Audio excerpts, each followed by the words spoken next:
நம்மை அழைத்த பரிசுத்த தேவனுடைய நாமத்தினால உங்கள் ஒவ்வொருவரையும் வாழ்த்தி வரவேற்கிறோம். जिसने हमें बुलाया वो पवित्र परमेश्वर के नाम से आप सबों को हम स्वागत करते हैं. கர்த்தர் நம்மை நடத்துகிற விதம் ஒவ்வொருவருக்கும் வித்தியாசமானது. परमेश्वर जो हमारी अगुवाई करते हैं हर एक के लिए वो अलग रीति से होती है. ஆனால் அவருடைய நடத்துதல் அவருடைய வழி ரொம்ப அற்புதமானது. लेकिन परमेश्वर की रास्ता मार्ग जो है बहुत ही अद्भुत है. அவர் நம்முடைய வாழ்க்கையில அனுமதிக்கிற ஒவ்வொரு வழியிலும் பல ஆயிரம் ஆசீர்வாதங்கள் நன்மை கிருபை அதுல குவிந்திருக்கிறது நான் பார்க்க முடியுது. परमेश्वर की हर एक रास्ता में हमारे लिए कई हजार आशीषें अद्भुत और दया कृपा करुणा भरी रहती है. ஆமென். आमीन. அவர் காட்டின வழியில நம்ம நடப்போம். हम परमेश्वर की उसी रास्ते पे चलें जिस वो जो हमें दिखाए. அந்த சித்தத்தை நாம் புரிந்து கொள்வோம். परमेश्वर की इच्छा को हम समझें. கர்த்தர் உங்களை ஆசீர்வதிப்பாராக. प्रभु आपको आशीषित करें. எடுத்துக்கொள்ளுங்கள் உபாகமம். आइए पढ़ेंगे व्यवस्था विवरण 11வது அதிகாரம் 11वीं अध्याय को हम पलटें. 11வது वசனத்தை வாசிக்கிறேன். उसका 11वीं आयत को हम पढ़ें. 11 व्यवस्था विवरण 11वीं अध्याय का 11 पद. கர்த்தர் சொல்லுகிறார், நீங்கள் சுதந்தரிக்க போகிற தேசமோ மலைகளும் பள்ளத்தாக்குகளும் உள்ள தேசம், அது வானத்தின் மலை தண்ணீரை குடிக்கிற தேசம். परंतु जिस देश के अधिकारी होने को तुम पार जाने पर हो वह पहाड़ों और तराइयों का देश है और आकाश की वर्षा के जल से चिंचता है. आमीन. ஆமென். கர்த்தர் இஸ்ரவேல் ஜனங்களை பார்த்து சொல்லுகிற ஒரு காரியம், यहोवा परमेश्वर इस्राएल लोगों को देखकर ये कहते हैं, நீங்க சுதந்தரிக்கப்பட போகிற தேசம் எப்படிப்பட்ட தேசம் என்றால், जिस देश को आप अधिकारी होने वाला है वो कैसा देश है? அது மலைகளால் நிரம்பின தேசமா वो இருக்கிறது, पहाड़ों से भरा हुआ देश है அல்லது பள்ளத்தாக்குகளால் நிரம்பின தேசமா या இருக்கிறது. थराइयों से भरा हुआ है. மலைகளால் நிரம்பின ஒரு தேசம். पहाड़ों से भरा हुआ देश. நீங்கள் இஸ்ரவேல் நாட்டுக்கு நீங்க போனீங்க என்றால், यदि आप इजराइल देश की ओर जाते हैं तो நீங்கள் பிரயாணப்பட்டு டிராவல்ல போகும்போது நீங்க பார்க்கலாம், जब आप यात्रा करते हैं तो उस वक्त आप देख सकते हैं சில இடம் பார்க்கும்போது ரொம்ப ஹைட்டான இருக்கும், कुछ जगह को बहुत ही ऊंचा होती है சில இடம் ரொம்ப கீழே இருக்கும், और कुछ ऐसा जगह होती है बहुत ही नीचा होती है. இதை கூட ஆண்டவர் ஏதோ ஒரு பர்பஸா தான் வைத்திருக்கிறார். इस कार्य को भी परमेश्वर एक उद्देश्य की ओर रखे हैं. ஆமென். आमीन. நீங்க வேதத்துல நீங்க வாசிக்கும்போது यदि बाइबल में आप पढ़ते हैं तो அநேக மலைகளை கர்த்தர் குறிப்பிட்டிருக்கிறார். कई पहाड़ों के बारे में परमेश्वर लिखे हैं. சில பரிசுத்தவான்களை அந்த மலைகளுக்கு அழைத்து கொண்டு போயிருக்கிறார். कुछ पवित्र जनों को परमेश्वर उस पहाड़ की ओर ले भी चलते हैं. பழைய ஏற்பாட்டிலையும் புதிய ஏற்பாட்டிலையும் அநேக மலைகளை நாம் பார்க்க முடியும். पुराना नियम हो या नया नियम दोनों नियमों में हम देखते हैं कई पहाड़ों को देखते हैं. இன்னும் சொல்ல போனா அந்த மலைகளுடைய அனுபவத்துல அந்த பரிசுத்த ஆவியாருடைய மூலமாய் அந்த அநேக ஜனங்கள் விசேஷமாக பரிசுத்தவான்களுடைய வாழ்க்கையில தேவன் பெரிய மாற்றத்தை ஏற்படுத்தி இருக்கிறார். उस पहाड़ों के अनुभव जो है पवित्र जनों के जीवन में बहुत बड़ी बदलाव को ले आती है. ஒருவேளை மலை என்று பார்க்கும்போது அது உயரத்துல இருக்கலாம், शायद पहाड़ जैसे बोलते हैं वो ऊंचा में हो सकता है அது ஏறி போகிறதுக்கு கொஞ்சம் கஷ்டமான நேரமா இருக்கலாம், या वो चलने के लिए बहुत ही मुश्किल का क्यों ना हो, ஆனால் அதுலயும் தேவன் சில நன்மைகளை நம்மளுக்கு என்று வைத்திருக்கிறார். लेकिन उसमें भी परमेश्वर आपके लिए और हमारे लिए कुछ भलाइयों को रखे हैं. ஏன் உங்க வாழ்க்கையில எங்க வாழ்க்கையில கூட தேவன் இப்படிப்பட்ட ஒரு இடத்துல அவர் நடத்தி கொண்டு போனார் என்றால் நாம் நிச்சயமாக செல்ல வேண்டும். यदि आपके और मेरे जीवन में भी परमेश्वर ऐसी कुछ पहाड़ों के अनुभव में ले चलते हैं तो आपको और मुझको चलना ही चाहिए. ஒரு சில மலைகளை நாம் பார்க்க போகிறோம். कुछ पहाड़ों के प्रति देखेंगे. முதலாவதாக पहला யாத்திராகமம் 3ஆம் அதிகாரத்தை எடுத்துக்கொள்ளுங்கள். निर्गमन उसका 3रा अध्याय को हम पलटें. அதுல 12ஆம் வசனத்தை நான் வாசிக்கிறேன். निर्गमन 3रा अध्याय का 12वीं आयत को हम पढ़ते हैं. அதற்கு அவர், நான் உன்னோட இருப்பேன், நீ ஜனத்தை எகிப்திலிருந்து அழைத்து வந்த பின் நீ இந்த மலையில் தேவனுக்கு ஆராதனை செய்வீர்கள், நான் உன்னை அனுப்பினேன் என்பதற்கு இதுவே அடையாளம் என்று சொல்கிறார். उसने कहा, निश्चय मैं तेरे संग रहूंगा और इस बात का कि तेरा भेजने वाला मैं हूँ. तेरे लिए यह चिन्ह होगा कि जब तू उन लोगों को मिस्र से निकाल चुके तब तुम इसी पहाड़ पर परमेश्वर की उपासना करोगे. கிட்டத்தட்ட 80 வயசுல மோசேயை கர்த்தர் இந்த ஓரேப் என்கிற மலையில அவர் சந்திக்கிறார். कम से 80 उम्र पे परमेश्वर मूसा को इस होरेब पहाड़ पर मिले थे. 1ஆம் வசனத்தை வாசிக்கும்போது, पहला आयत में மோசே மீதியான் தேசத்து ஆசாரனாகிய இந்த தன் மாமனாகிய எத்ரோவின் ஆடுகளை மேய்த்து வந்தார். मूसा अपने ससुर इत्रो नामक मिदान के याजक की भेड़ बकरियों को चराता था। அவன் அந்த ஆடுகளை ஓட்டி ஓட்டி ஓட்டி கடைசில எங்கு வந்து சேர்ந்தார் என்றால் தேவ பர்வதமாகிய ஓரேப் மட்டும் வந்து விட்டார். जब उस भेड़ बकरियों को उन्होंने चराते हुए कहां तक पहुंच गया मूसा ने? परमेश्वर का पर्वत जो होरेब है उस पर्वत पर पहुंच गया। ஆமென். आमीन। அவர் மாமனார் கொடுத்த வேலையை தான் இங்க செய்கிறார். यहाँ पर मूसा ने अपने ससुर जी की काम को ही कर रहे थे। தன்னுடைய பிசினஸை செய்து கொண்டே இருந்தாலும் ஒரு குறிப்பிட்ட இடத்துக்கு வருகிறார். அதுதான் தேவ பர்வதம் என்கிற ஒரு மலைக்கு வருகிறார். जब वो अपने काम पे ही मतलब था, लेकिन उन्होंने ऐसे काम करते करते एक जगह पर पहुंचा जो परमेश्वर का पर्वत होरेब नामक था। அருமையான தேவனுடைய பிள்ளைகளே, प्रभु के प्रिय लोगों, நீங்களும் ஏதோ ஒரு பிசினஸ்ல, ஏதோ ஒரு வேலையில, ஏதோ ஒரு ஸ்டடீஸ்ல நீங்க உங்களை ரொம்ப முழுவிசையா நீங்க ஈடுபாடு கொண்டிருக்கலாம். यदि आप भी ऐसे कुछ व्यापार में या कुछ पढ़ाई में, ऐसे कुछ कार्य में आप व्यस्तित होते होंगे, பட் கர்த்தர் உங்களை உருவாக்கும்படியாக, लेकिन परमेश्वर आपको बनाने के लिए என்னதான் நம்முடைய பிசினஸ் ஷெட்யூல் இருந்தாலும் தேவ பர்வதத்துக்கு நம்ம கடந்து செல்ல வேண்டும். जितना भी हम व्यस्तित हो क्यों ना हो अपने कामों में, हमें परमेश्वर के पर्वत पर हमें पहुंचना है। கிட்டத்தட்ட இவர் 40 வருஷமாய் இங்க ஆடு மேய்த்து கொண்டிருக்கிறார். कम से कम 40 सालों से वो भेड़ बकरी चरा रहे थे मूसा ने, ஆனா இதுவரை இல்லாத ஒரு புதிய அனுபவத்தை அங்க பெற்றுக்கொள்கிறார். लेकिन अब तक ऐसा अनुभव उनके जीवन में नहीं था। उस अनुभव के और परमेश्वर ने उन्हें ले चला। ஒருவேளை 40 வருஷம் தன்னுடைய சொந்த ஜனங்களை குறித்தோ, ஆபிரகாமின் தேவனை குறித்தோ, வாக்குத்தத்தம் பண்ணப்பட்ட தேசத்தை குறித்தோ முழுவதுமாய் மறந்திருக்கலாம். शायद मूसा ने 40 सालों से उन्होंने अपने लोगों के प्रति, अपने परमेश्वर की बुलाहट के प्रति अपने सारे बातों को भूल चुके होंगे। இது எப்படிப்பட்ட இடம் என்றால் ये कैसा स्थान है? மோசேயை மீண்டுமாய் தன்னுடைய பழைய ஊழியத்தின் அனுபவத்திற்குள் கொண்டு வருவதற்காக நினைப்பூட்டுகிற ஒரு இடமா இருக்கிறது. मूसा को अपने पुराने उस बुलाहट, उस सेवा की और याद दिलाने वाला स्थान है। ஒருவேளை எப்பொழுதும் போல ஆடுகளை எடுத்துக்கொண்டு அவர் வந்திருக்கலாம். हमेशा की तरह वो भेड़ बकरी को लेते हुए आते होंगे, ஆனால் அன்றைய தினம் அவருடைய வாழ்க்கையில ஒரு வித்தியாசத்தை கர்த்தர் உண்டு பண்ணினார். लेकिन वो दिन था उनके जीवन में एक बहुत बड़ी बदलाव आई। ஆமென். आमीन। ஹalleluya. हालेलुया। அவர் ரிட்டர்ன் போகும்போது வித்தியாசமான ஒரு அனுபவத்தோடு போகிறார். जब उस स्थान से वो वापस लौटे थे तो वो अलग अनुभव से उन्होंने निकला। இந்த இடத்துல கர்த்தருடைய வார்த்தையை அவர் கேட்கிறார். यहाँ पर उन्होंने परमेश्वर की वचन को सुना। இந்த இடத்துல கர்த்தருடைய அக்கினியை அவர் பார்க்கிறார். यहाँ पर उन्होंने परमेश्वर की आग को देखा। 4 வசனத்தை வாசிக்கும்போது वचन 4 में அவன் பார்க்கும்படி கிட்ட வருகிறதை கர்த்தர் கண்டார். वो देखने के लिए वो उसका नजदीक आया था, परमेश्वर ने उसे देखा। என்னதான் தன்னுடைய பிசினஸ்ல அவர் பிஸியா இருந்தாலும் जितना भी अपने व्यापार के कार्य में उन्होंने व्यस्तित क्यों ना हो, கர்த்தரிடத்துல கிட்ட அவர் வருகை கொண்டே இருக்கிறார். उन्होंने परमेश्वर की और नजदीक पहुंचता रहा। அந்த அக்கினி அருகில மீண்டும் மீண்டுமாய் கிட்ட வரும்போது जब उस आगे के और पास पास जब उन्होंने आए थे,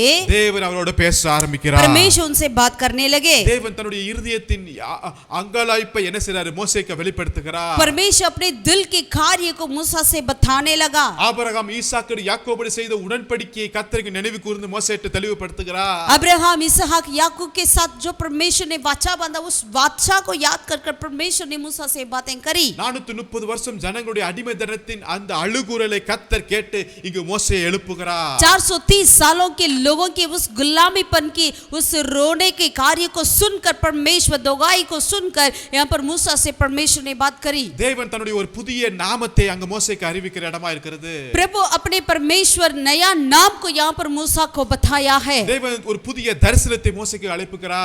उस स्थान में परमेश्वर ने एक नई अनुभव को, नई बुल्लाहट को मूसा के जीवन में दिए। ஆமென். ஆமென்। மோசே எதற்காக பிறந்தார் என்றால் मूसा क्यों जन्म लिया? தேவன் அந்த 2 வயசு அந்த குழந்தைகளை எல்லாம் கொல்லும்படியான சட்டம் வரும்போது கூட தேவன் மோசேயை காப்பாற்றினார். அதனுடைய நோக்கத்தை இந்த 80வது வயதில இந்த ஓரே பர்வதத்துல கர்த்தர் அவனுக்கு நினைப்பூட்டுகிறார். जब मूसा के जन्म के समय पर सारे पुरुष लोगों को मार डालने के लिए आज्ञा निकली, तब भी परमेश्वर ने मूसा को बचाए रखा।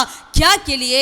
वो मकसद पूरे होने वाला स्थान है। இதே இடத்துல மோசஸ் நின்று கிட்டத்தட்ட ஒரு 5 தடவை என்னால போக முடியாது, அவங்க என்ன நம்ப மாட்டாங்க, நான் திக்குவாயி மந்த நாவு என்று சொல்லி பலவிதமான ரீசனை சொல்லிக் கொண்டே இருந்தாலும் கர்த்தர் இந்த இடத்தை விட்டு அனுப்பல, அவருடைய அழைப்பை விட்டு அவர் தூரம் போகிறதுக்கு அனுமதிக்கவில்லை.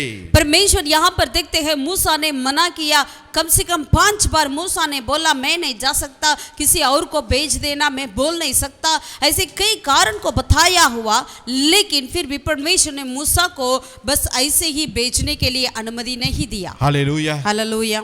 கர்த்தர் அவனை உருவாக்குகிற இடமா இருந்தது. प्रभु ने मूसा को यहाँ पर बनाया। இந்த இடத்துக்கு எப்படி வந்தானா ஒரு மர்டர் பண்ணிட்டு தான் வந்தாருங்க. यहाँ कैसे आया मूसा ने?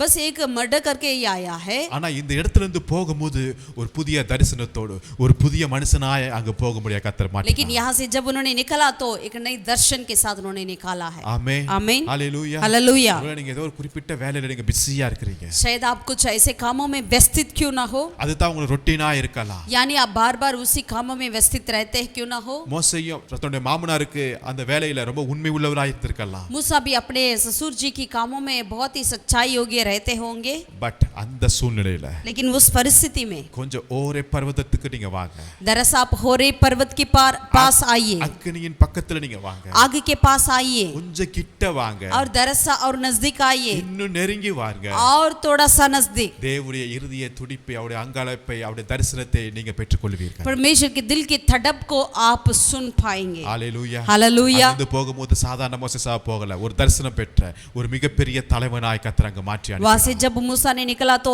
ऐसा ही नहीं निकला, वरन एक नेता के तौर पे, एक दर्शन पाया हुआ व्यक्ति के तौर पे उन्होंने वहां से निकला है। ஆமென். ஆமென்। கிட்டத்தட்ட ஒரு 20 25 30 லட்சம் ஜனங்களுக்கு சார்பாக அங்க நின்று பார்வோன்ட்ட பேசும்படியான ஒரு ஊழியத்தை அந்த இடத்துல கர்த்தர் அவனுக்கு கொடுத்தார். 25-30 लाखों के लिए लोगों की प्रति फिरौन राजा से बातें करने वाला एक नेता के तौर पे वहां से निकल कर गया है। ஹalleluya. हालेलुया। உங்களுடைய வாழ்க்கையிலும் கர்த்தர் இப்படிப்பட்ட ஒரு புதிய மாற்றத்தையும் ஊழியத்தையும் இந்த பாதையில தருவாராக. आपके जीवन में भी परमेश्वर ऐसे एक नई बदलाव को, एक नई सेवा को प्रभु दे सके। இன்னொரு ஒரு மலையை பார்க்கலாமா? और एक पहाड़ों को देखेंगे। ஆதியாகமம் 8ஆம் அதிகாரத்தை எடுத்துக்கொள்ளுங்க. उत्पत्ति 8वीं अध्याय को हम पलटें। ஆதியாகமம் 8ஆம் அதிகாரத்தை उत्पत्ति 8वीं अध्याय 4ஆம் வசனத்தை நான் வாசிக்கிறேன். वचन 4 को हम पढ़ते हैं। 7ஆம் மாதம் 17ஆம் தேதியிலே பேலை அரராத் என்னும் மலைகளின் மேல் தங்கிற்று. 7वें महीने के 17वें दिन को जहाज अरारात नामक पहाड़ पर टिक गया। இந்த மலை இந்த இடம் இந்த பேலை இன்றைக்கும் இருக்கிறதாக अनेक बाइबल स्कॉलर्स சொல்லிக் கொண்டிருக்கிறார்கள். कई बाइबल स्कॉलर्स ने कहते हैं कि आज भी ये पहाड़, ये जो जगह है करके कहते हैं। விசேஷமாக அர்மேனியா என்கிற தேசத்துல அங்க இருக்கிறதாக அங்க சொல்லப்பட்டிருக்கிறது. विशिष्टता से अर्मेनिया कर उस देश में ये है करके कहते हैं। ஆமென். आमीन। இந்த மலை நோவாவோட வாழ்க்கையில ஒரு பெரிய மாற்றத்தை கொண்டு வந்ததுங்க. ये पहाड़ जो है नूह के जीवन में एक बहुत बड़ी बदलाव को लाया है। தேவன் நோவாவை தெரிந்து கொண்டார். परमेश्वर ने नूह को चुन लिया था। எதுக்கு தெரியுங்களா? किस लिए? நோவாவை மூலமாய் ஒரு பரிசுத்த சந்ததியை எழுப்பும்படியாக. नूह के द्वारा एक पवित्र वंश को खड़ा करने के लिए, இந்த பாவமான தேசத்தை ஜனங்களை அழிக்கும்படியாக. इस पाप से दुनिया को मिटा डालने के लिए நோவாவையும் அவனுடைய குடும்பத்தையும் கர்த்தர் காப்பாற்றினார். परमेश्वर नूह और उसके परिवार को उन्होंने बचाया है। கர்த்தர் நோவாவுக்கு கட்டளையிட்டா परमेश्वर ने नूह से आज्ञा दी ஒரு மிகப்பெரிய பேழையை செய்யும்படியாக. एक बहुत बड़ा जहाज को बनाना। அது எவ்வளவு நீளம், எவ்வளவு அகலம், எவ்வளவு உயரம், எந்த மரம் எப்படி செய்ய வேண்டும் என்பது எல்லாவற்றையும் கர்த்தர் நேர்த்தியாய் சொல்லிட்டாருங்க. उसकी लंबाई, चौड़ाई, गहराई, कितना ऊंचाई, सब कुछ परमेश्वर ने उनको बता दिया था। மழையே அதுவரையும் வராத ஒரு நாட்கள். ऐसा वो समय था जब बरसात करके एक चीज हुआ ही नहीं है, ஆனாலும் நோவா கீழ்ப்படுகிறார் பத்திகளா? लेकिन नूह ने उसको आज्ञाकारिता रहा। இங்கதான் கர்த்தர் பிரியப்படுகிறார். यही परमेश्वर बहुत ही पसंद करते थे। மழைனா என்னன்னே தெரியாதுங்க. नूह नहीं जानते थे बरसात मतलब क्या है। கர்த்தர் சொன்னார் obedience தான் ரொம்ப முக்கியமா இருக்குது. परमेश्वर ने कह दिया बस उसको मानना ही मेरा है। ஆமென். आमीन। ஹalleluya. हालेलुया। எந்த ஒரு क्वेश्चन கேட்காத ஒரு கீழ்ப்படுதல் இங்க பார்க்கிறோம். कुछ भी सवाल ना करें लेकिन आज्ञाकारिता रहे, यही है। அதே மாதிரி நோவா கர்த்தர் சொன்னபடி செய்து முடித்தார். वैसे ही नूह ने परमेश्वर ने जैसा कहा वैसा ही पूरा कर लिया। அங்க கர்த்தர் சொன்னபடி எல்லா விதமான மிருகங்களை அங்க கர்த்தர் அனுப்புகிறார். वैसे परमेश्वर ने जैसा कहा सारे वो जानवर को उन्होंने भेजा उसके अंदर। கொஞ்சம் யோசித்து பாருங்களேன். दरअसल सोचिए கிட்டத்தட்ட ஒரு வருஷம் कम से कम 1 साल பேழைக்குள்ள இருக்கிறாங்க. उन्होंने जहाज के अंदर थे, குடும்பமா இருக்கிறாங்க. पूरे परिवार रहते थे, அதை சுத்தி மிருகங்களா இருக்கிறது. उनकी चारों तरफ जानवर थे।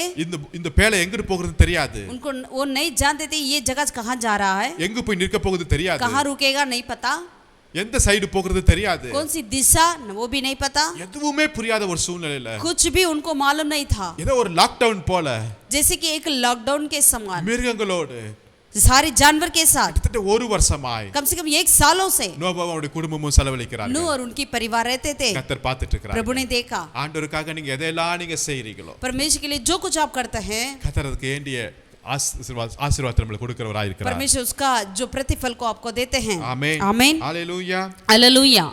8ஆம் அதிகாரம் 1ஆம் வசனத்தை வாசிக்கும்போது 8वीं अध्याय का पहला आयत में தேவன் நோவாவை நினைவு கூர்ந்தார். परमेश्वर ने नूह को याद किया. வெறும் நோவாவை மாத்திரமல்லங்க, केवल नूह को नहीं, பேலில் இருந்த சகல நாட்டு காட்டு மிருகங்கள் எல்லாவற்றையும் கர்த்தர் நினைவு கூர்ந்தார். परमेश्वर सारे जो जगत के अंदर थे बनेले गरेले सारे पशुओं को प्रभु ने सुधी ली. ஆமென். आमीन.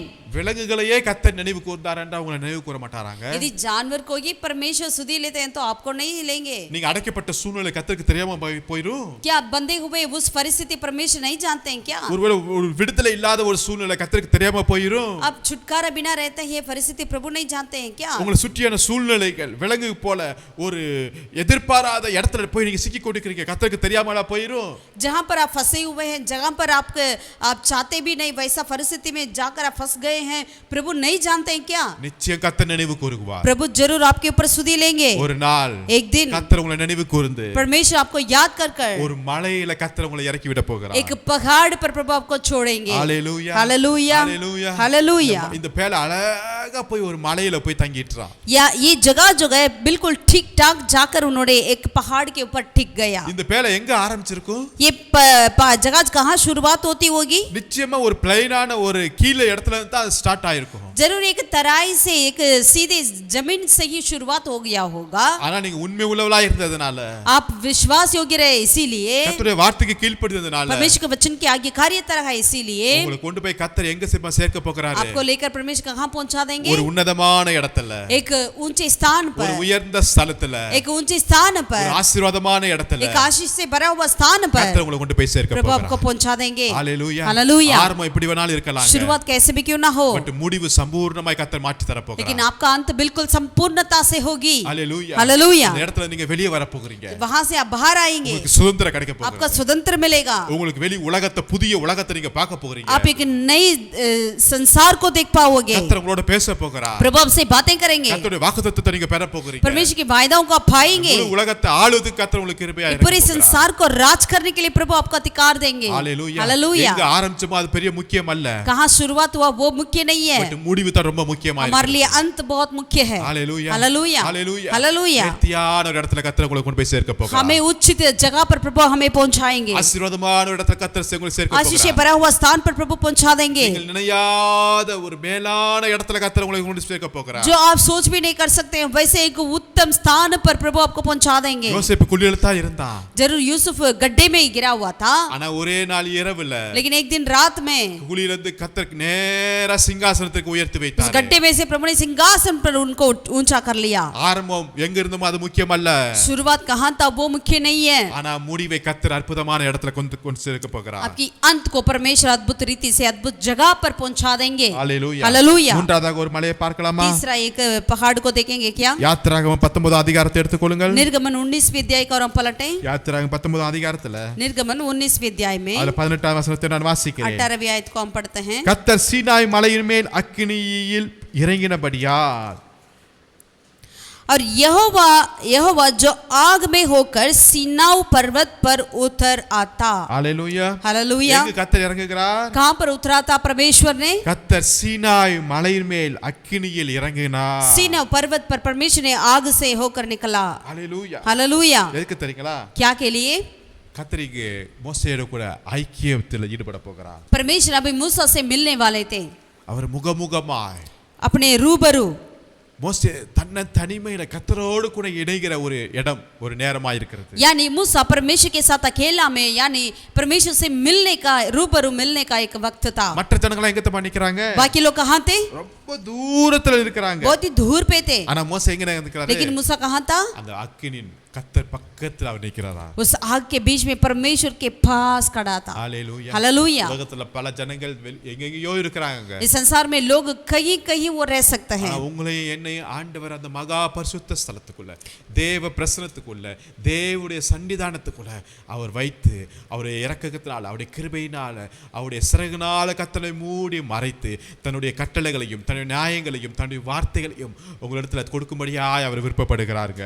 लोग कहीं कहीं हो सकते हैं, लेकिन परमेश्वर आपको और मुझको अपने पंखों तले, अपने नजदीक, अपने स्थान पर परमेश्वर हमें रखकर अपने सारे वायदाओं को, वचन को, अपने सारे आज्ञाओं को आपको और मुझको बताने वाला परमेश्वर है। இந்த இடத்துல மோசேயுடைய முக்கியமான வேலை என்ன தெரியுங்களா? यहाँ पर मूसा का मुख्य काम क्या था? கர்த்தர் மோசேயிட்ட பேசுவார். परमेश्वर मूसा से बोलेंगे, மோசே கீழே போய் ஜனங்கள்ட்ட பேசுவார். मूसा नीचे जाकर लोगों से बताएंगे, ஜனங்கள் சொல்றத மீண்டும் எடுத்துட்டு போய் கர்த்தர்ட்ட பேசுவார்கள். जो लोग बताते हैं उसे लेकर प्रभु से बताते हैं। தேவனுக்கும் ஜனங்களுக்கும் ஒரு மத்தியஸ்தராய் இருக்கிறார்கள். परमेश्वर लोगों के बीच में एक मध्यस्थता की काम कर रहा था। நீ கர்த்தர் அப்படிப்பட்ட ஊழியத்தை நமக்கு கொடுத்திருக்கிறார். प्रभु आज ऐसा ही कुछ सेवा को आपको मुझको दे रखे हैं। ஒரு மீடியேட்டராய் வைத்திருக்கிறார். हमें एक मध्यस्थ की रूप में रखे हैं। தேவனுடைய திட்டத்தை எடுத்துக்கொண்டு ஜனங்களுக்கு போகணும். परमेश्वर की योजना को लेकर हमें लोगों में पहुंचाना है। தேவனுடைய வார்த்தையை சுவிசேஷத்தை எடுத்துட்டு ஜனங்களுக்கு கொண்டு போகணும். परमेश्वर की उस सुसमाचार को लेकर हमें लोगों तक पहुंचाना है। ஜனங்களுடைய கஷ்டத்தை, ஜனங்களுடைய வேண்டுதலை, ஜனங்களுடைய விண்ணப்பத்தை நம்ம தேவனுக்கு செலுத்துகிறவர்களாய் இருக்க வேண்டும். और लोगों की सारी विनतियों को, कष्टों को, दुखों को हमें परमेश्वर के और लेकर आना चाहिए। என்ன ஒரு அற்புதமான ஊழியத்தை கர்த்தர் கொடுத்திருக்கிறார். कितने अद्भुत की सेवा को प्रभु ने हमारे लिए दे रखे हैं। ஆமென். आमीन। தேவனையும் ஜனங்களையும் கனெக்ட் பண்ணுகிற ஒரு இடத்துல நம்ம நின்று கொண்டிருக்கிறோம். परमेश्वर लोगों को बिल्कुल उनको मिलाने के उसी स्थान पर हम लोग खड़े हैं। அதற்கு நம்ம தகுதியா? उसके लिए हम योग्य क्या? எந்த விதத்திலும் தகுதி இல்லைங்க. किसी भी हम योग्य नहीं है। ஆனாலும் கர்த்தர் நம்மளை தான் வைத்திருக்கிறார். लेकिन प्रभु आपको और मुझको ही चुन रखे हैं। திறப்பின் வாசலில் நிற்கும்படியாக கர்த்தர் நம்மை வைத்திருக்கிறார். उस खुले हुए द्वार पर खड़े होने के लिए परमेश्वर ने हमें चुन लिया है। தேசத்தை காக்கிற காவல்காரனாய் கர்த்தர் நம்மை வைத்திருக்கிறார். देश के लिए एक पहरुए के समान प्रभु आपको चुन लिया है। हालेलूया. हालेलूया। இந்த இடம் அங்கு கட்டளைகளை கர்த்தர் கொடுக்கிறார் மோசேக்குங்க. यहाँ पर इस सीनै पर्वत पर परमेश्वर ने मूसा के पास सारी आज्ञाओं को दे दिया है। ஆமென். ஆமென். எப்படி நடக்க வேண்டும்? कैसे चलना है? எப்படி வாழ வேண்டும்? कैसे जीना है? எப்படி குடும்பத்தை நடத்த வேண்டும்? कैसे परिवार को चलाना है? எப்படி இருக்க வேண்டும் என்பது எல்லா முழு கட்டளைகளையும் கர்த்தர் இங்கு கொடுக்கிற இடமா இருக்கிறது. सारे आज्ञाओं को परमेश्वर ने यहाँ पर उनके लिए दिया है। நம்ம எப்படி வாழணும்? हमें कैसे जीना चाहिए? இந்த சூழ்நிலை எப்படி ஒரு வெற்றிகரமாய் வாழணும்? इस परिस्थिति में कैसे हम विजेता के संग जी सकते हैं? எப்படி பிள்ளைகளை நடத்தணும்? कैसे बच्चों को चलाना है? எதிர்காலம் எப்படி இருக்கணும்? हमारे भविष्य कैसी होने चाहिए? எல்லாவற்றையும் கர்த்தர் தெளிவாய் உங்களுக்கு இன்றைய எந்த இடத்துல கர்த்தர் உங்களுக்கு போதிக்கிறவராய் இருக்கிறார். वो सारे कार्य को परमेश्वर ने आपको और मुझको यहाँ पर हमें विवरण बताते हैं। हालेलूया. हालेलूया। हालेलूया. हालेलूया। இன்னொரு ஒரு மலைக்கு போவோமா? और एक पहाड़ को देखें क्या? மீண்டும் ஆதியாகமம் 22 அதிகாரத்துக்குள்ள வாங்க. फिर उत्पत्ति 22वें अध्याय का हम पलटें। அங்க ஆபிரகாமை கர்த்தர் சோதிக்கிறார். यहाँ पर परमेश्वर अब्राहम को परीक्षा ली। அத்தனை 100 வயசுல கர்த்தர் அங்க ஒரு அழகான ஒரு ஈசாக்கை கர்த்தர் கொடுக்கிறார். 100 उम्र में परमेश्वर ने एक बहुत अच्छा बेटा को इसहाक को दिया है अब्राहम के लिए। ஆபிரகாம் ரொம்ப சந்தோஷமா இருக்கிறார். अब्राहम बहुत खुशियां थे। அந்த நேரத்துல கர்த்தர் ஆபிரகாமை சோதித்தார். ऐसा वक्त पर परमेश्वर ने अब्राहम को परीक्षा ली। ஆமென். आमीन। 1 வசனத்துல வாசிக்கிறோம். पहला आयत में இந்த காரியங்கள் நடந்த பின்பு தேவன் ஆபிரகாமை சோதித்தார். इन बातों के पश्चात ऐसा हुआ कि परमेश्वर ने अब्राहम से ये कहकर उसकी परीक्षा की। எப்படி எனில் ஆபிரகாமை நோக்கி ஆபிரகாமே என்றார், அவன் இதோ அடியேன் என்றான். हे अब्राहम, उसने कहा देख मैं यहाँ हूँ। உன்னுடைய புத்திரனும் ஏகசுதனும் நேசகுமாரனுமாகிய ஈசாக்கை நீ இப்பொழுது அழைத்து கொண்டு மோரியா தேசத்துக்கு போய் அங்கே நான் உனக்கும் குறிக்கும் மலைகள் ஒன்றின் மேல் அவனை தகன பலியாக பலியிடு என்று சொல்கிறார். उसने कहा अपने पुत्र को अर्थात अपने एकलौता पुत्र इसहाक को जिससे तू प्रेम रखता है संग लेकर मोरिया देश में चला जा और वहां उसको एक पहाड़ के ऊपर जो मैं तुझे बताऊंगा होम बलि करके चढ़ा। ஆமென். आमीन। கர்த்தர் சொல்லுகிற காரியம் அது எந்த தகப்பனாலும் ஏற்றுக்கொள்ள முடியாதுங்க. परमेश्वर ऐसा कुछ बातों को कहते हैं कोई भी पिता उसको ग्रहण नहीं कर सकते। அது 100 வயசுல கிடைத்த பிள்ளைங்க. वो भी 100 उम्र पे उनको लिए मिला है अब्राहम के लिए। செல்லமா இருந்திருப்பாரு. कितना प्यारा होगा। எவ்வளவு அந்த பிள்ளையோட ஜாலியா என்ஜாய் பண்ணி விளையாடி கொண்டிருப்பாரு. कितना उस बेटे के साथ उन्होंने एंजॉय किया होगा। அந்த சூழ்நிலையில वैसी परिस्थिति में கர்த்தர் ஒரு மலைக்கு போய் அங்க பலியிடுங்கறாருங்க. परमेश्वर ने कहा एक पहाड़ की और जा और वहां जाकर होम बलि चढ़ा। கிட்டத்தட்ட 3 நாள் அவர் பிரயாணப்பட்டு போக வேண்டியதா இருக்கிறது. कम से कम 3 दिन की यात्रा था। கர்த்தர் சொன்ன உடனே அதிகாலையிலே இவர் கிளம்பிட்டாரு. परमेश्वर ने जैसा कहा उन्होंने भोर को ही तुरंत निकला। 3ஆம் நாளில் தான் அந்த மலையை அவர் பார்க்கறாருங்க. वैसे तीसरा दिन ही उन्होंने उस पहाड़ को देखा है। மலை அருகில வந்து வேலைக்காரங்க எல்லாம் கீழ நிப்பாட்டிட்டாரு. जैसे उस पहाड़ के नीचे आया तो उन्होंने तुरंत अपने सारे नौकर को नीचे ही खड़ा कर दिया। இப்ப மேல யார் போறா? अब ऊपर कौन चढ़ा? ஆபிரகாம் ஈசாக்கு தான் போறாங்க. अब्राहम और इसहाक ही चले। இப்ப விறகு எடுத்துட்டு போறாங்க.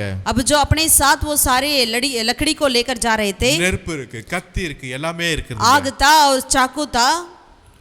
ஈசாக்கு கேட்கறான் தகப்பனை பார்த்து, इसहाक ने पूछा अपने पिता से, அப்பா எல்லாமே இருக்கு பலி செலுத்துறதுக்கு, हे पिता बलि चढ़ाने की सब चीजें हैं, ஆட்டுக்குட்டி எங்கேன்னு கேட்கறாரு. लेकिन मेमना कहाँ है?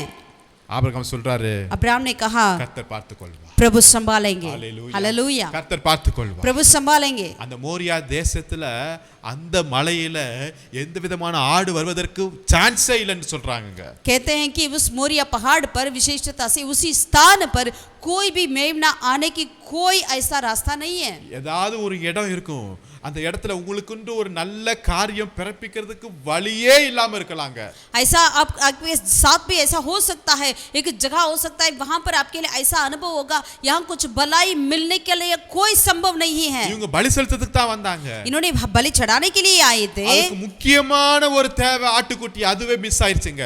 उसके लिए बहुत ही मुख्य चीज है मेमना, वो ही वहां पर मिस है। உங்க வாழ்க்கையில சில முக்கியமான மூலதனம் மிஸ் ஆயிருக்கலாம்.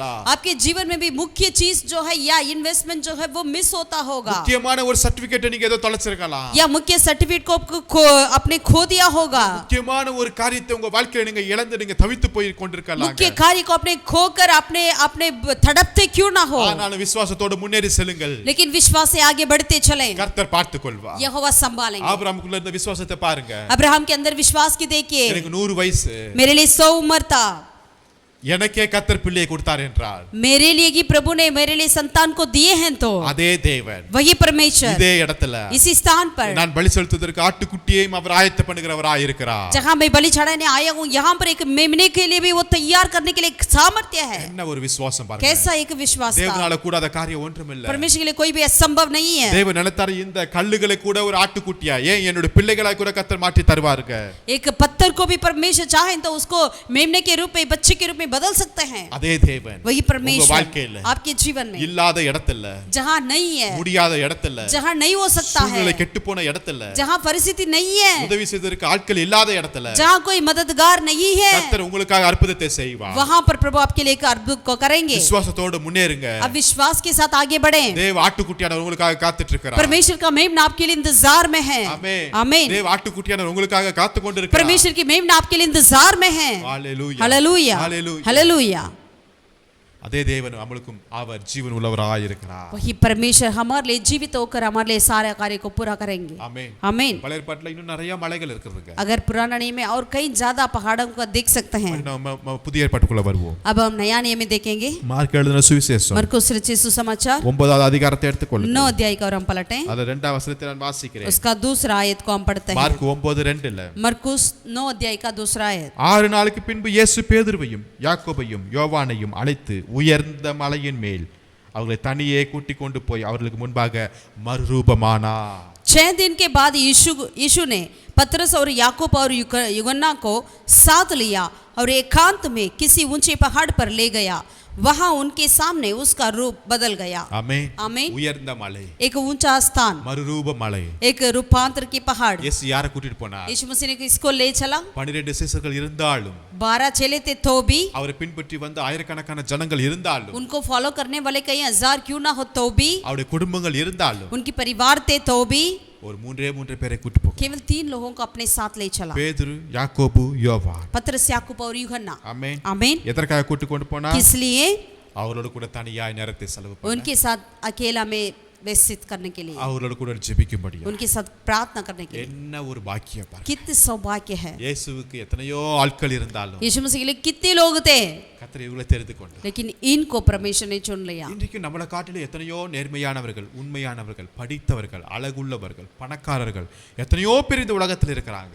आज भी हमसे बढ़कर सुंदर लोग, पढ़ने वाले लोग, अच्छे अच्छे लोग, ज्ञानवान लोग बहुत होते हैं। ஆனா கர்த்தர் நம்மள நம்பி நம்மளுக்கு கூட்டி போறார் பாத்தீங்களா? लेकिन परमेश्वर हमारे ऊपर विश्वास कर कर हमें ले चलते हैं। பேதுரு யாருங்க? पतरस कौन था? மீன் பிடிக்கிறவருங்க. एक मछुआ था। பேதுரு யாருங்க? पतरस कौन था? மீன் பிடிக்கிறவங்க. एक मछुआ था। இந்த சீசர்கள் எல்லாம் பாத்தீங்கன்னா ரொம்ப படிப்புல குறைவானவர்கள். चेलों को देखते हैं तो वो सारे इतने पढ़ने वाले नहीं हैं। ஈவன் டாக்ஸ் கட்டுறது கூட வரி இல்லாதவர்கள்ங்க. यानी उनके पास वो कर्ज देने के लिए भी, कर देने के लिए भी उनके पास पैसा नहीं होता था। பயப்படுகிறவர்கள். वो डरपोक थे। ஆனா அவர்களை கூட்டி கொண்டு போறார் பாருங்க. लेकिन इनको प्रभु यीशु ने अपने संग ले चला। आमीन। आमीन।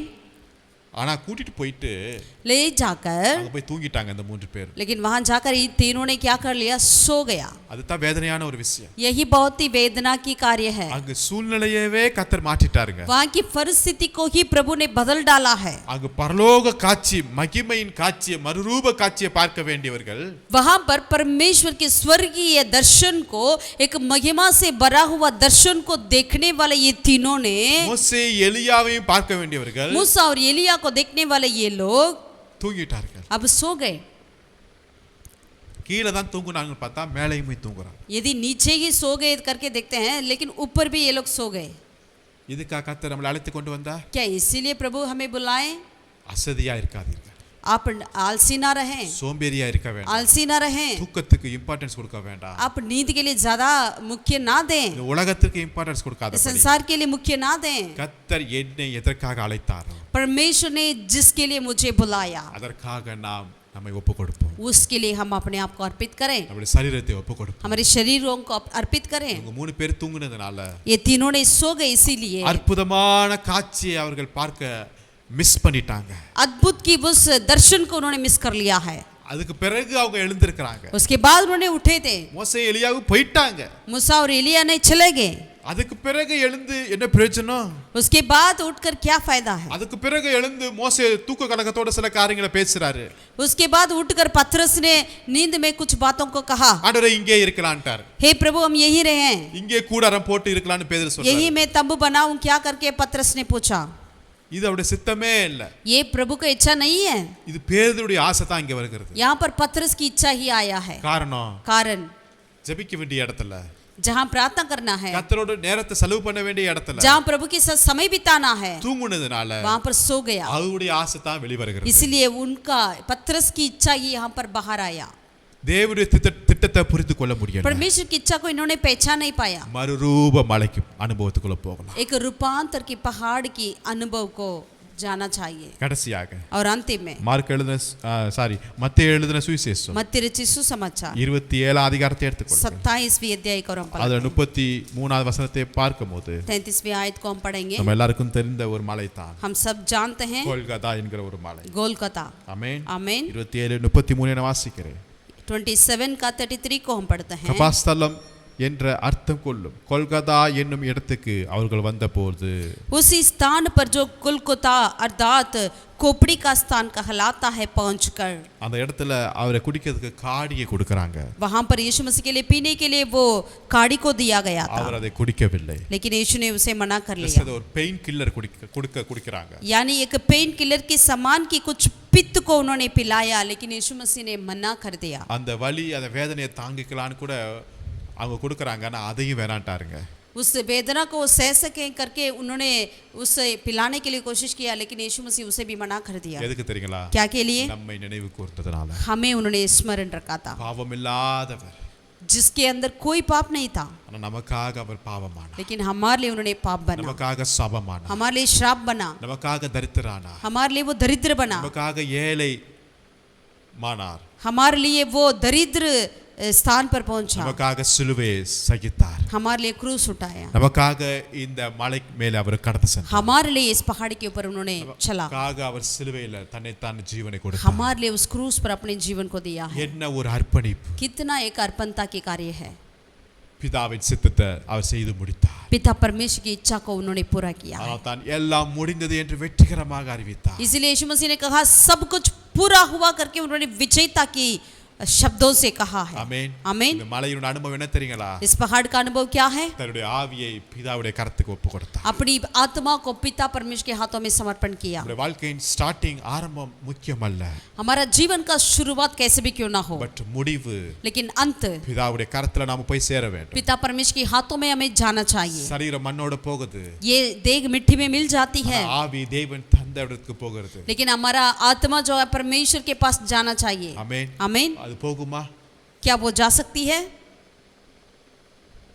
நம்ம எல்லாரும் ஒரு நாள் மரிக்க போகிறோம். हम सब एक दिन मरने वाले हैं, பட் அந்த மரணம் அது பாக்கியமா இருக்கட்டும். लेकिन वो मृत्यु सौभाग्य होना चाहिए। பரிசுத்தவான்களுடைய மரணம், पवित्र लोगों की मृत्यु அது கர்த்தருடைய பார்வைக்கு அது ரொம்ப அற்புதமா இருக்கிறது. वो परमेश्वर की नजर में बहुत ही अद्भुत है। ஹalleluya. हालेलुया। சிலுவையை சுமந்து என்று சொல்கிறோம். अपने क्रूस उठाकर जाएं। தேவனுடைய கரத்துல நம்மை முற்றிலுமாய் அர்ப்பணிக்கலாம். परमेश्वर के हाथों में अपने आप को अर्पित करें। பிதாவின் சித்தத்திற்கு முழுவதுமாய் அர்ப்பணிக்கலாம். पिता परमेश्वर की इच्छा के लिए पूरी तरह अर्पण करें क्या? இயேசு நினைச்சிருந்தா அந்த சிலுவையில இருந்து குதிச்சு வந்திருக்கலாங்க. यीशु मसीह चाहे तो उस क्रूस से अलग होकर आ सकते थे। இயேசு நினைச்சிருந்தா அந்த ரோமர் படையை ஒண்ணுமில்லாம ஆக்கியிருக்கலாங்க. यदि यीशु मसीह चाहे तो उस रोमी के सैनिक को कुछ भी कर सकते थे। இயேசு நினைத்திருந்தா தன்னை பரியாசம் பண்ணின அந்த கல்லனை ஒண்ணுமில்லாம பண்ணிருக்கலாங்க. अगर यीशु मसीह चाहे तो जिसने आपके ऊपर मजाक किया उस चोर को उन्होंने कुछ भी कर सकते थे। ஆனாலும் எல்லாவற்றையும் அவர் சகித்தார். सब कुछ लेकिन उन्होंने सह लिया। சிலுவை என்பது ஒரு சகிப்பு தன்மை தானே. क्रूस का मतलब कि एक सहना। அந்த சகிப்பு தன்மை என்கிட்ட இருக்குதா? क्या वो सहने का सहनशीलता मेरे अंदर है क्या? பொறுமை இருக்கிறதா? वो धीरज है क्या मेरे अंदर? ஆண்டவருக்காக இயேசுவுக்காக प्रभु के लिए परमेश्वर के लिए எல்லாவற்றையும் அனுபவிக்க सब कुछ सहने के लिए நம்ம ஒப்பு கொடுப்போமா? हम अर्पण करें क्या? மோசே அந்த பார்வோனுடைய சந்தோஷத்தையும் அதனுடைய எல்லா காரியங்களையும் அது உலக பாவமாய் நினைத்து அதை வெறுத்து தள்ளி தேவனுடைய ஜனங்களிடத்துல அவன் சேர்ந்து கொண்டான். मूसा जो है जो फिरौन के और राजा के उस सारे कार्य को संसार के कार्य को उन्होंने इनकार कर कर उन सारे खुशियां को आनंद को इनकार कर कर अपने लोगों के साथ दुख उठाने के लिए उन्होंने पहुंच गया था। इसलिए हम भी பிதாவின் சித்தத்திற்கு पिता परमेश्वर की इच्छा के लिए நாமே ஒப்பு கொடுப்போம். अपने आप को अर्पित करें। ஆமென். आमीन। நம்முடைய மரணம் हमारा मृत्यु இந்த உலகத்துல அந்த முடிவு அந்த கடைசி நாள் கூட उस इस संसार के अंतिम दिन भी கர்த்தருடைய சித்தத்திற்கு ஒப்பு கொடுப்போம். परमेश्वर की इच्छा के लिए होने पाए। आमीन। आमीन। हालेलुया। हालेलुया। ஸ்தேவானுடைய வாழ்க்கையை பார்க்கும்போது स्तिफनुस की जीवन को देखते हैं तो கல்ல எறிஞ்சுங்கறாங்க அவன மேல. उनके ऊपर पथराव करने लगे लोग। சரீரத்துல எத்தனையோ வேதனை இருக்குது. उनकी देह में कितना सारा उनकी वेदना थी। அந்த சூழ்நிலையில उस परिस्थिति में भी மரிக்கிற நேரத்துல अपने मृत्यु के समय पर भी பரலோகத்தின் காட்சியை பார்த்தார். उन्होंने स्वर्गीय दर्शन को देखा। அவன் முகம் மகிமையாய் மாறுகிறது. उनकी चेहरा महिमा से भर गया था। ஆட்டுக்குட்டியானவர் அவரை வரவேற்கிறார். पिता परमेश्वर मेमना उनको स्वागत किया। இப்படிப்பட்ட ஒரு அற்புதமான மரணம் நமக்கு வேணுங்க. ऐसे एक अद्भुत की मृत्यु होना चाहिए। ஆமென். आमीन। அநேக மலைகளில் பார்த்தோம். ऐसे कई पहाड़ों के प्रति हमने देखा है। ஒவ்வொரு மலைகளிலும் ஆண்டவர் ஒரு குறிப்பிட்ட காரியத்தை ஆண்டவர் நம்மளுக்காக வைத்திருக்கிறார். हर एक पहाड़ों पर प्रभु ने आपके लिए और मेरे लिए एक मुख्य कार्य को रखे हैं। தேவன் உங்களையும் ஒரு குறிப்பிட்ட இடத்துல ஆண்டவர் வைத்திருக்கார் என்றால் அவருடைய நோக்கத்திற்காகத்தான். प्रभु आपको भी एक जगह पर पर्टिकुलर जगह पर रखे हैं, इसका मतलब परमेश्वर की इच्छा को पूरा करने के लिए। அது ஏதோ ஒரு வேலையா இருக்கலாம். वो एक कुछ नौकरी क्यों ना हो, ஏதோ ஒரு ஏரியாவா இருக்கலாம். या कोई क्षेत्र क्यों ना हो, ஏதோ ஒரு குடும்பத்துல நீங்க या இருக்கலாம். कोई परिवार क्यों ना हो। கர்த்தருடைய சித்தம் இல்லாம நீங்க இருக்க மாட்டீங்க. परमेश्वर की इच्छा बिना वहां आप नहीं है।